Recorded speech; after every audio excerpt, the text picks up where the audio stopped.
I got a message about rethinking your life. One of the things about now, we're in a place we've never been before.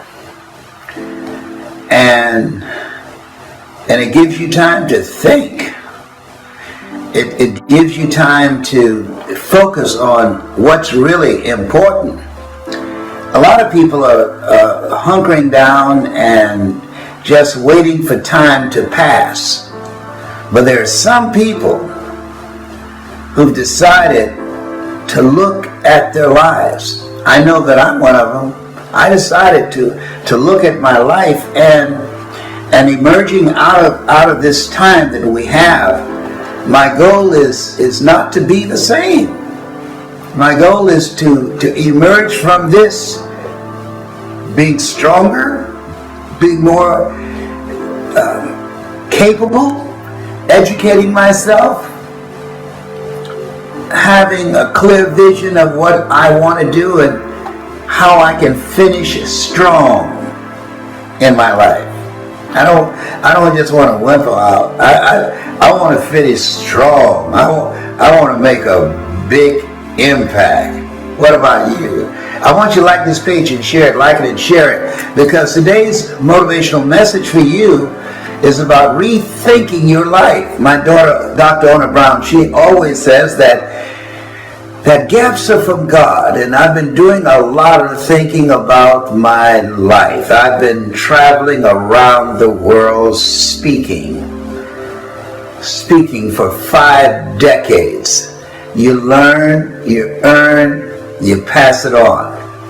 And this message is not for everybody. I want to be clear. I'm very aware of that. There's some people that they are very happy of spending time playing video games, and that's fine. Playing games that give them some sense of interest and mental stimulation.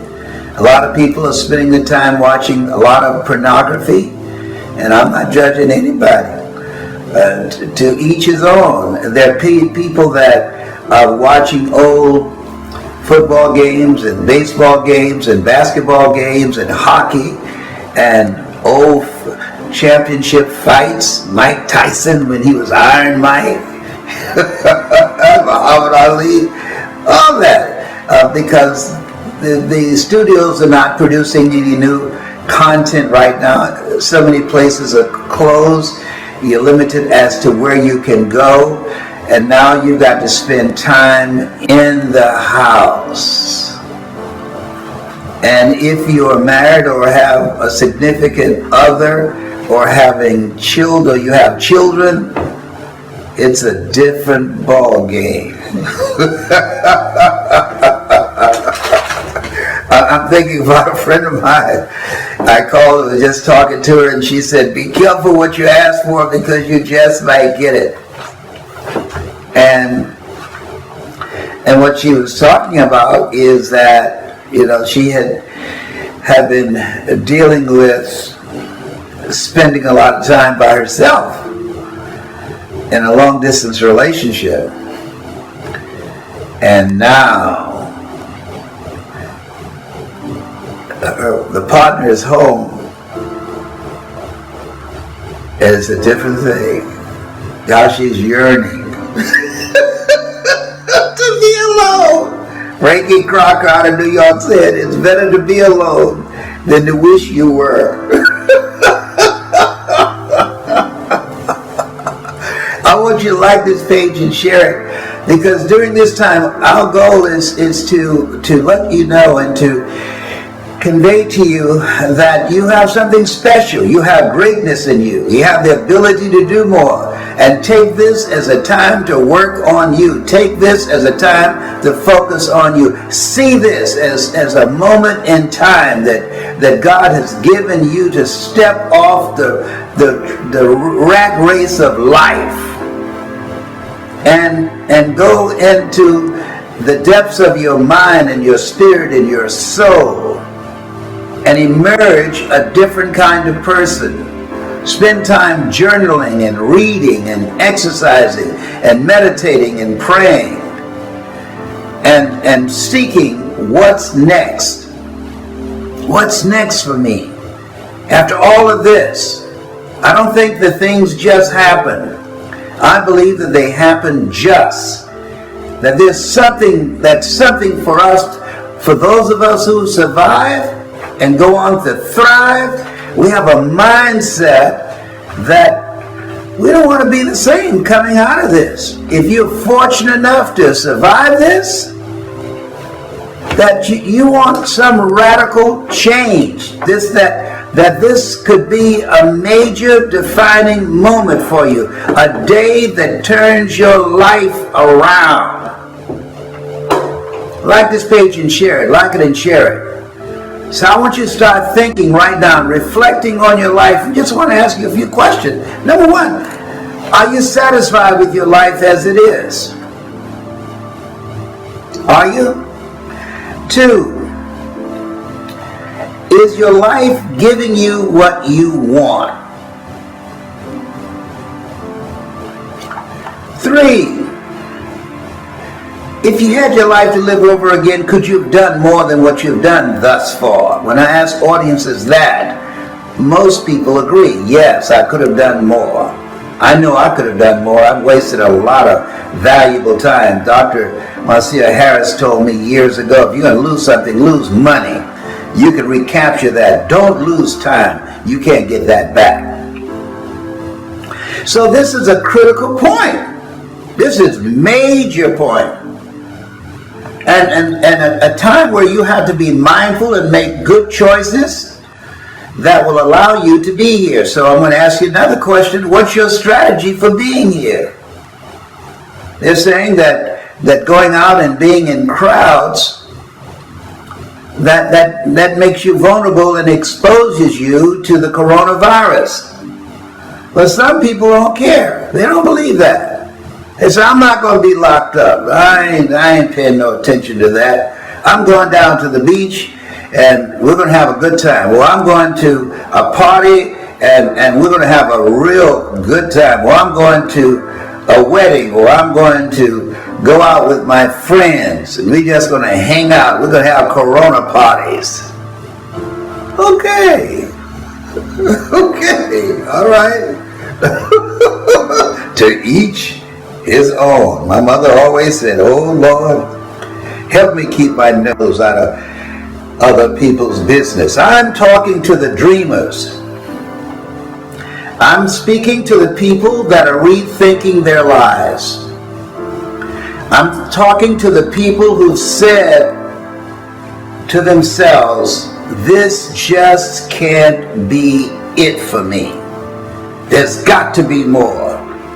And I'm going to take this time and use it productively to create something special, to mark this time, to come out of it being a different kind of person. I'm going to take this time to acquire some knowledge or some skill. I have a friend of mine, and Jerry, he spent this time creating some products that he can sell. Create some new products.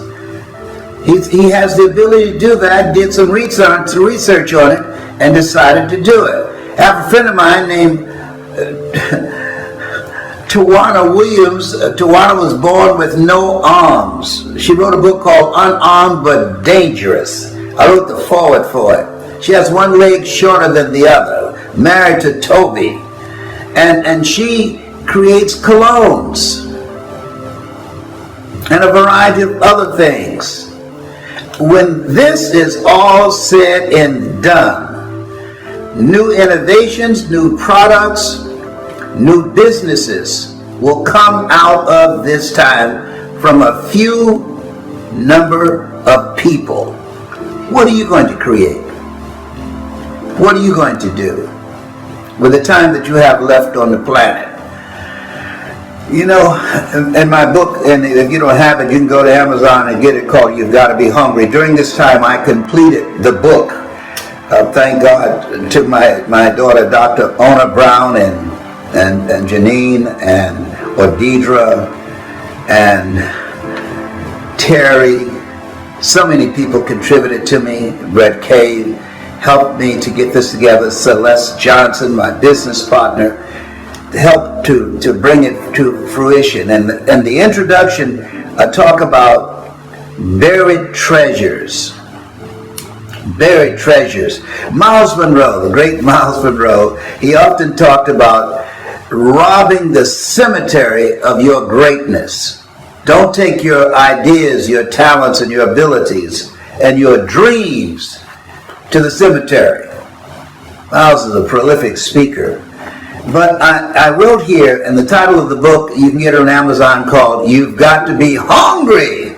And the people that come out of this, and trust me this, coming out of this, the thousands, the millions of jobs that are being lost, the businesses that are being closed, the economy being disrupted, that leadership that's in a state of confusion, you don't know who to believe, you don't know which way to turn. The people that will emerge victoriously are the people that are hungry. People that are hungry refuse to be denied. People that are hungry are unstoppable. People that are hungry find a way to win. People that are hungry are relentless, and they keep coming back again and again and again and again. They've lost everything but their spirit to win. They're hungry. They're hungry. So, in the introduction of my book, You've Got to Be Hungry, the greatness within to win. Blessed are those who hunger and thirst after righteousness, for they shall be filled. Blessed are those who hunger. And I want to read this piece by Dr. Benjamin Mays, who was a very brilliant man. I've always been inspired by his readings, things that he wrote. He said, it must be borne in mind that the tragedy of life doesn't lie in not reaching your goal. No. The tragedy lies in having no goal to reach.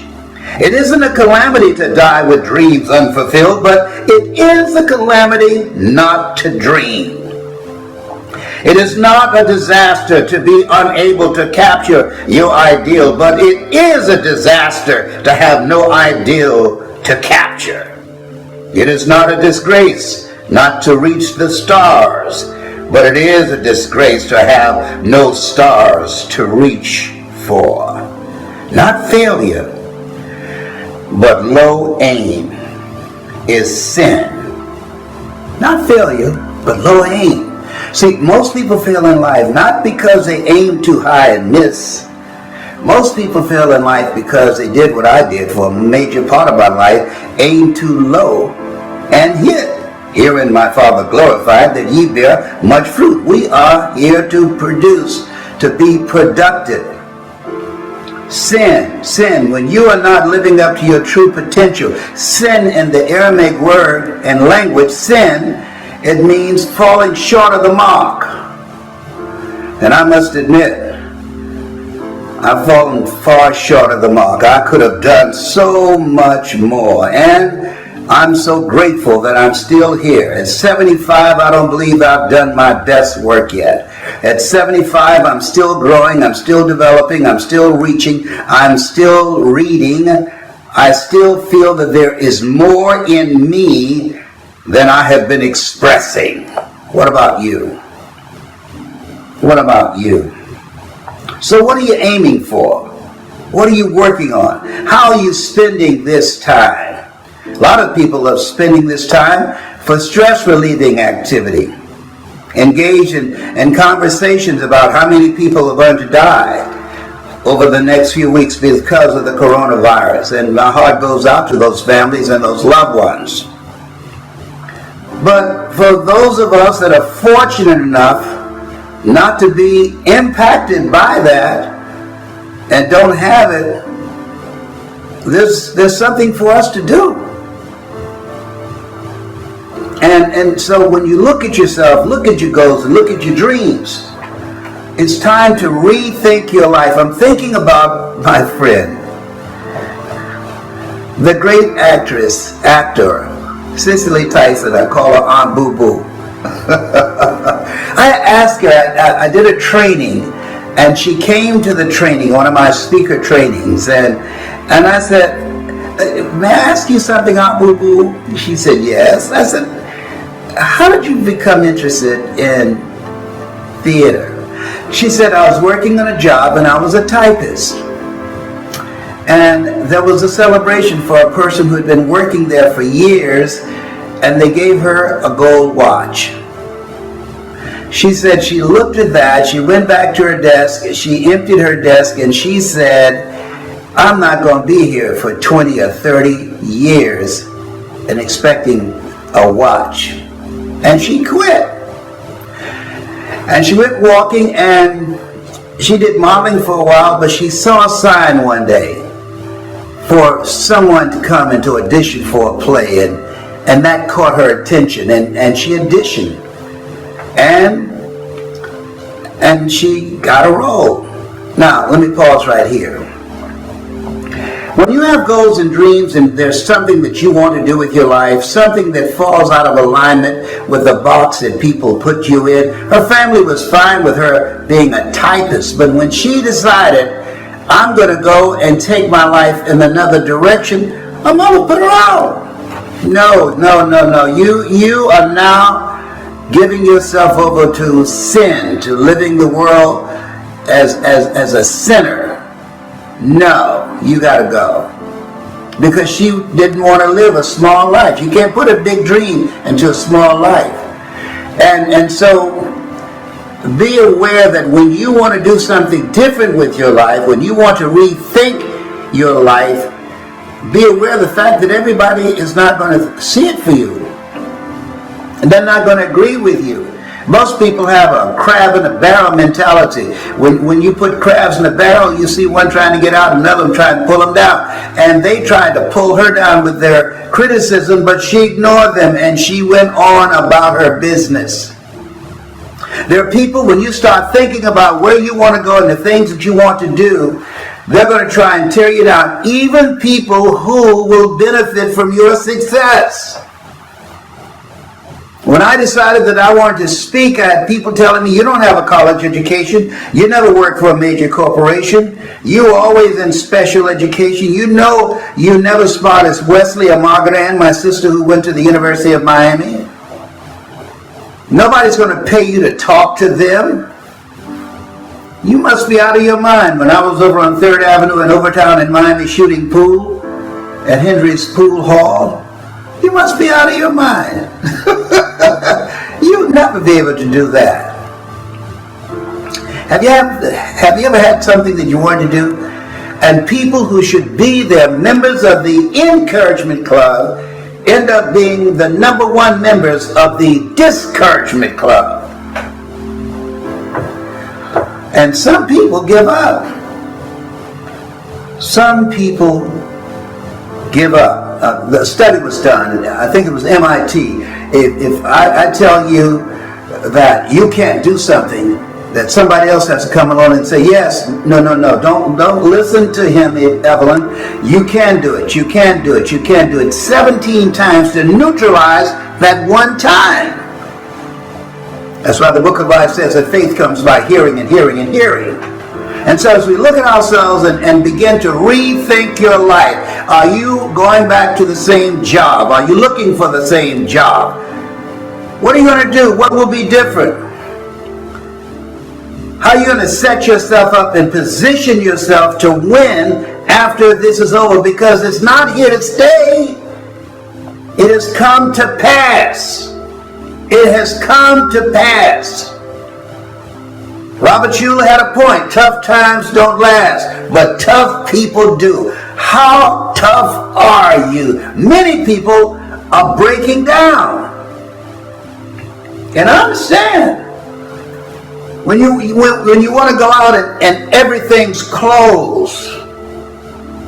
I understand. Many people are dealing with uncertainty. You look on television and see people lined up for miles in their cars to go to get some food. People fighting over toilet paper. Wow. It's a different kind of place. We've never seen anything like this. And so adversity introduces you to yourself. Who are you being? How are you showing up? What are you doing? There are people that are snapping and turning on each other and turning against each other and being mean-spirited and ugly and nasty and taking it out on their spouse or their children or their family members. Rethink your life. Is this really you? Rethink your life. Ask yourself the question, is what I'm about to do, will it take me closer to my dream? Does this represent, this behavior, this mindset, these words that I'm speaking, do they represent the highest that is within me? Is this the best use of my time complaining and criticizing and feeling sorry for myself? There's never been a statue erected to a critic. It's happening to everybody. The question is, what are you going to do about it? What are you going to do about it?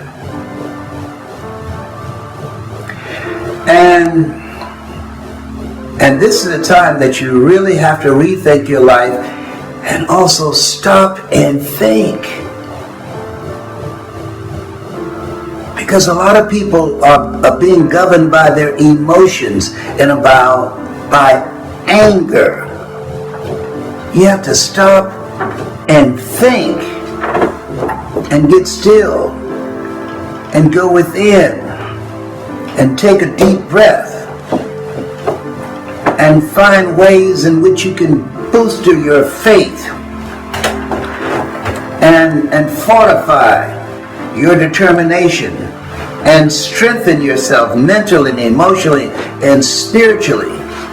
When you lose your job, and I've done that, when life catches you on the blind side, and it's happening to millions of people all across the country, businesses are closed, jobs lost, and there's nothing to go back to, and they say you can't go out now, and then the bills are stacking up. Well, how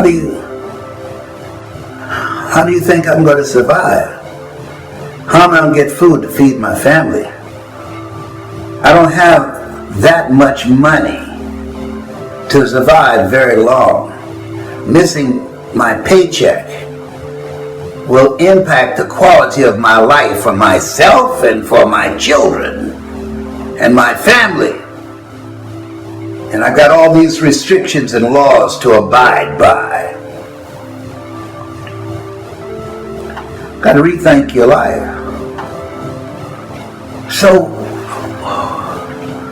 what do you do? What do you do when you're dealing with that? I remember when George Wallace and I had a radio show. TC was one of our co-hosts, very talented sister in New York, in the Washington, D.C. area. And we were on radio, and we read on the front page of the Washington Post that our show had been replaced by the Tom Joyner Show. And when she read that article, I said, would that be us? And she said, yes. And the question now became, what do we do now? And usually when you fire a radio personality, you don't do it while they're on the air. You do it after they get off so they don't talk about you. Okay, and badmouth you. And I remember my mother saying, be graceful in an ungraceful situation. And I said, I want to thank Kathy Hughes and her son, Albert, for giving us this opportunity to broadcast. And Tom Joyner is the big elephant in radio. But we gave it our best shot. Thank you so much. and left. And there's a lady named Mary Catherine. She just hated me. I worked at Radio 1 at that time. And she said, you know what? I don't like him at all. But he's a classy dude. Because I didn't get angry. And I didn't have a clue what I was going to do. But one of the things I did know in that moment, I was going to show my true colors. Introduce them to that part of me that says, this place here where I am, this does not define my future. I've got the ability to move on and to create something better. You have the ability, if you've lost your job, to move on. If you've lost your business, and create something better. Rethink your life. It's time to ask, what's next? What do I do now? Get still and know that the universe is on your side. Know that doors will be open that you do not see right now. Helen Keller said, many of us, when one door closes, another door opens, and most of us spend so much time looking at and talking about and complaining about the closed door, we don't see the open door. You got greatness in you. You got greatness in you. We grow from people and projects, and I see going for goals beyond our comfort zone is a project. That's how we grow mentally and emotionally and spiritually. Because in order to do something you've never done, you've got to become someone you've never been. So when you rethink your life, you've got to ask yourself during this time, what's next for me? You got to ask yourself that question.